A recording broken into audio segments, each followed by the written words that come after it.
Hello everyone. Welcome back. Alyssa LeBrecq, nutritionist and gut expert. And tonight we are talking about the 6 things that are causing your diarrhea. Anytime we want to try to navigate through fixing the gut or maybe honing in on a particular symptom that is wreaking havoc for you, it's really important that we address the question, why? Why is it that your body is having diarrhea or bloating or is gassy? We really need to dig in and answer the question why. Otherwise, you're simply managing the symptom and you're going to be stuck doing so the rest of your life until we get to the root causative factors. And here's the thing about diarrhea is it is the most tormenting, horrific symptom to really experience. It will have you totally scared to leave the house. You might even be finding that you're scared to eat foods. And so you might avoid foods altogether or even drinks so that you can maybe try to exit the house, go out into the world. And here's the thing, that's no way to live. It's really affecting your quality of life. And I imagine that if you're in that scenario, you are relying on things like antidiarrheals such as Imodium to try to help slow things down. Except they probably aren't really doing the trick. They might really give you temporary relief, but over time, you'll find that you need to increase your dose and you're taking more and more and more to the point where Imodium and other antidiarrheals have almost become like a meal for you. And then eventually they just stop working. And the truth is because these are simply managing the symptom. This is a symptom management tool. And again, until we get to the root causative factors, you will be stuck managing this for the rest of your life. And that's not really helpful. We haven't really helped you regain any quality of life if you're just stuck managing things. So tonight we're going to talk about the 6 things that are causing your diarrhea. And as we go through them, I want to hear from you. Let me know in the comments which ones are definitely something that you're struggling with. And I'd also like to hear from you. Let me know in the comments. I want to hear what spectrum of diarrhea you're on here. Are you the type of person that's experiencing diarrhea on occasion, maybe once to twice a month, or are you the type that's getting it a couple times a week? Or worse, absolutely every day. You cannot get away from the toilet. You've planned your bathroom routes whenever you have to leave the house. Let me know what level of severity we're working with here so we can get you support. Alrighty. So, number 1, one of the really important things that we have to talk about that often is contributing to diarrhea is inflammatory foods. And the thing is that these inflammatory foods are everywhere and they're so easy to sneak in. They're often our comfort foods. And so some of these really big inflammatory foods are going to be things like dairy, gluten, and sugar. Now, those I'm sure feel like very big categories, and I want to reassure you there's a way that you can swap them without feeling deprived, and that's exactly what we teach our clients in the Love and Trust Your Guts program. And so the thing about these inflammatory foods is they're really tough to digest. These, in a lot of cases, are food-like products. They're highly processed, and often our body doesn't actually possess the enzymes to break down these types of foods. So when you go to ingest them, and you go to eat them, when your body is not breaking them down properly, they just start to sit there undigested, wreaking havoc, causing inflammation. And when you piss your gut off like that, then the only way to get rid of it is to shoot it out the back end. That's your body's way of saying, like, would you stop feeding me that darn food? So if you are finding that you just love these types of foods, all of the cheese or the milk or the pizzas, any types of breads and pastas and things like that. It's not that you have to go without these delicious foods. There's ways that you can have these foods without the inflammation, without the inflammatory effects from these inflammatory foods. So it's really critical that you swap these out. If you're finding that the bulk of your diet is filled with dairy, gluten, and sugar, those gotta go. And to be crystal clear, just taking these foods out, going dairy-free or gluten-free, that on its own is not going to fix your gut. It's just simply one of the root things that can really be irritating your colon and contributing to the diarrhea. So I don't want you to panic. I hear this a lot. People say, well, I've done dairy-free, I've done gluten-free, and it didn't do a damn thing. It's not that it didn't do a damn thing. It's that instead of your body having to focus on fighting to break down these sticky, goopy, ooey, hard to digest foods, it can take that energy and focus on healing.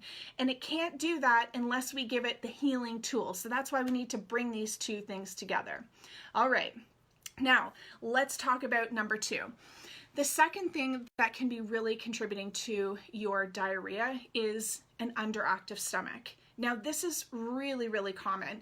And in a lot of cases, when we see clients come into the Love and Trust Your Guts program, they've been put on antacids, proton pump inhibitors, all sorts of things that could be potentially just further depleting their gut.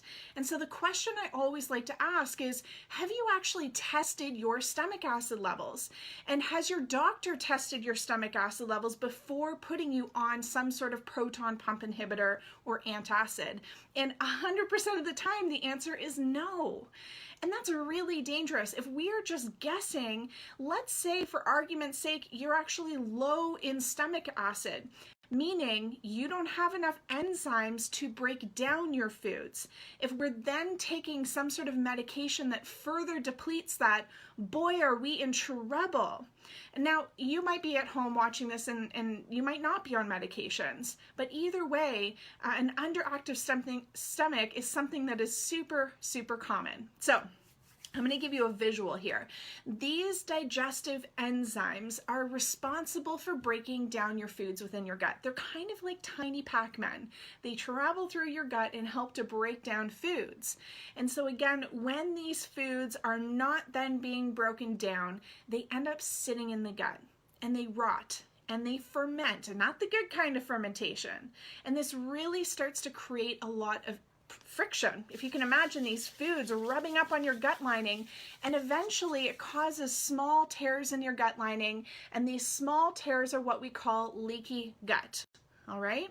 Now, this is really problematic because this starts to create a lot of inflammation and irritation in the body. And as we talked about with number 1, with these inflammatory foods, then it starts to have the same effect. The body can't digest it. It perceives that food as an invader, and in an attempt to try to keep things in check and keep your body in balance, it goes into evacuation mode and you end up shooting things out the back end. Is this making sense? So this is why it's so critical to know that food is not the problem here. Food's not causing your gut troubles. It's your gut. It's your gut struggling to break down food. So if you think that that might be you, if you are pooping and you turn around and you look in the toilet and you're like, holy shit, there's my lunch. I can see the lettuce in the toilet, or there's the bean, or the mushroom, or the strawberry, or whatever you had eaten. If you're identifying that in your poop, that is a really solid sign that you are not digesting, your stomach is underactive, and we need to give it a little bit of loving. All right, let's talk about number 3. Number 3 is all about motility. Now, motility is the muscle contraction. That's how fast or slow your intestines are able to contract to push out a stool. Now, in the case of constipation, motility is slow. Now, you guessed it, in the case of diarrhea, things are way too darn fast and things are just shooting right through there. And before you even have a chance to absorb any of those nutrients, you've pooped it out the back end.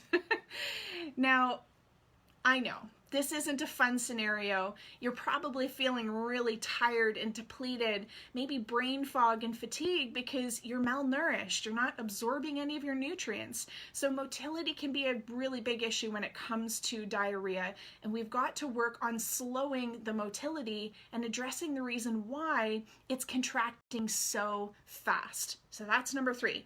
Now let's dive into number 4. I briefly touched on this one before.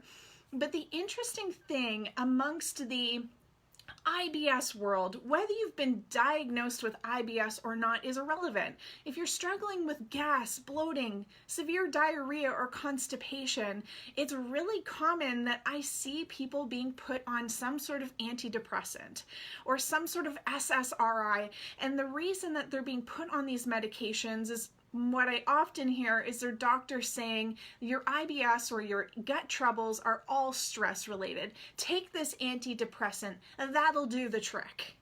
Except it didn't do the trick. And here's the interesting part about it is that a lot of those medications, the side effects are diarrhea. So we really need to be mindful. Some medications, whether it be an antidepressant, an SSRI, even antacids and proton pump inhibitors have side effects of diarrhea. Now, those aren't the only medications, but if you are on medication, it's really important to look at the side effects to see if that might be something that is causing or contributing to your angry bowels. Now, let's keep moving. Number 5. Number 5 is, I suspect, affecting just about everyone. I don't know anyone in the world who's exempt from number 5. Now, number 5 is stress. Now, I hear so many people say to me, Alyssa, I'm not stressed. I'm good. I swear, right? Except I know you have a roof over your head. You might have a really great relationship. You might love your job. You've got the best kids in the world, whatever it might be. And so a lot of the times we think, how could I be stressed? Everything is fine. On paper, it's fine.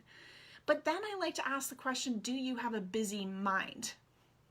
I think I got you there, right?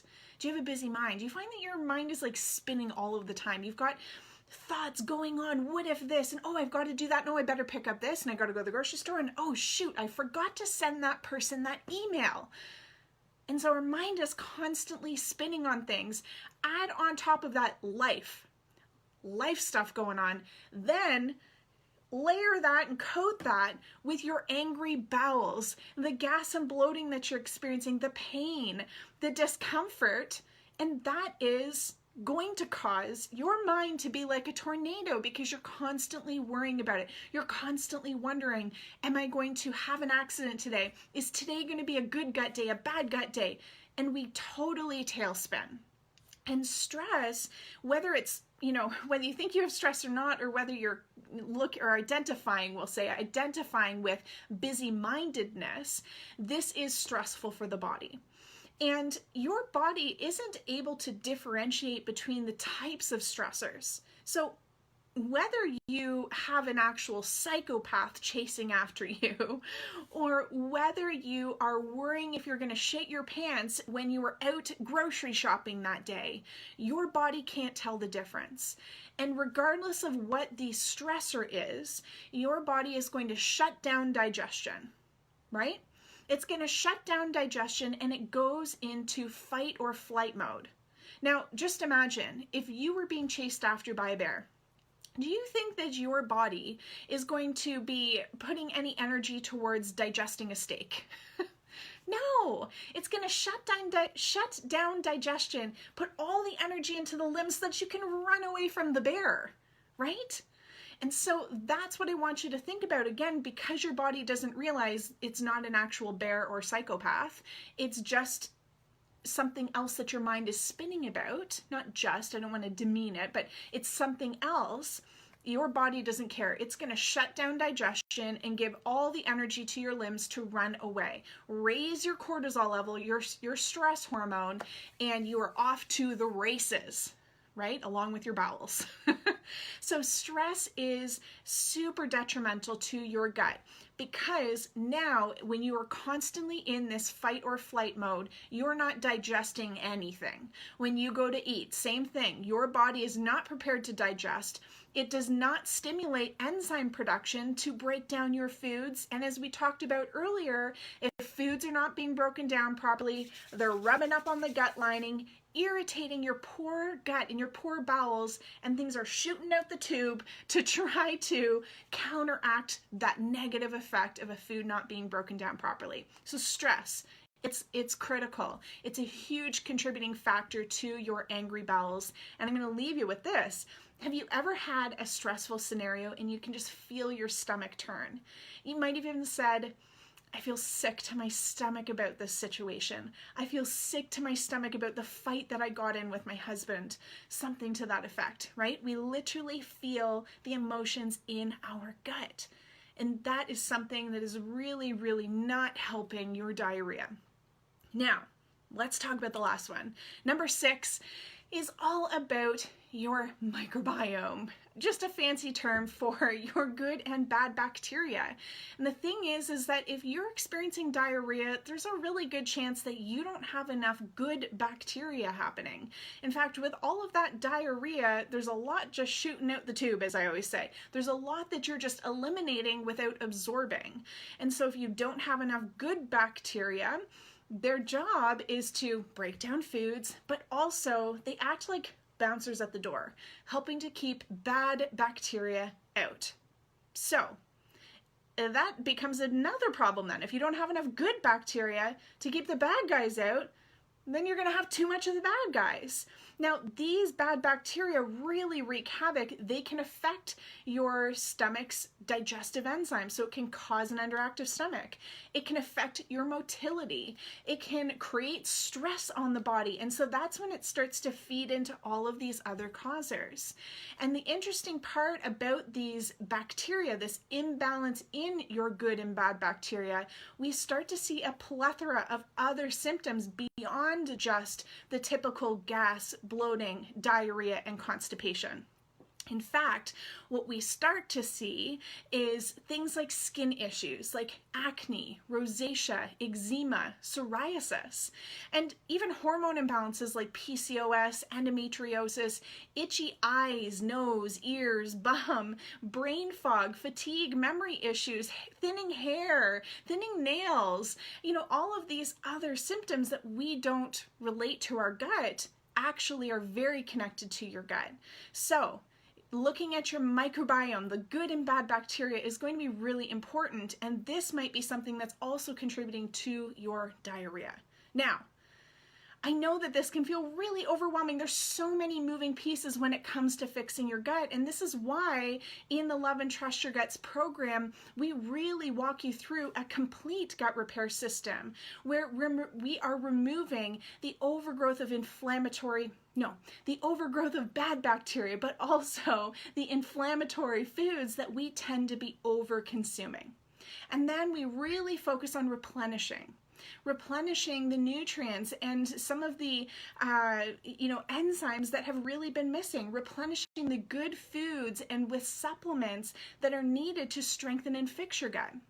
And then we also dive in and repair.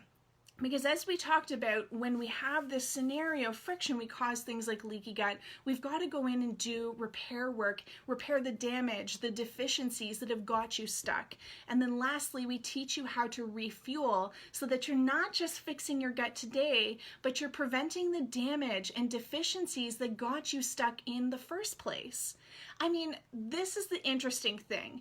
Your body is going through wear and tear, just like your car. And the interesting part about it is your car goes through maintenance, right? I mean, you would never skip an oil change on your car. You consistently do those oil changes because we know that our car's been through wear and tear, and if we want to keep that car running, we do the dang oil change. And so the thing with our gut is we've got all this wear and tear happening, but we've never been taught how to do maintenance on our gut like we do our car. Where's the oil change for our gut? No one's ever taught it to us. So that's what we do in the Love and Trust Your Guts program. We replace the engine and we teach you how to do the oil change so that you don't have to be managing this the rest of your life. So if you found this helpful and you're looking for a little bit more support, you're tired of the cookie cutter approaches and you want a customized plan for your individual body, then I'm going to drop a link in the comments here for you guys. And I want you to jump over, book a free call with me. We're going to discover what's going on for you, what's holding you back, and we'll see if you qualify for the Love and Trust Your Guts program. For Instagram, I'm going to drop the link into my bio. You can click on that and you can book in a call from there. All right, guys, if you thought this was helpful this week, I want you to give it a like, give it a share the love. Let's get everyone having perfect poops. How about that? All right, guys, we'll see you next week. Bye.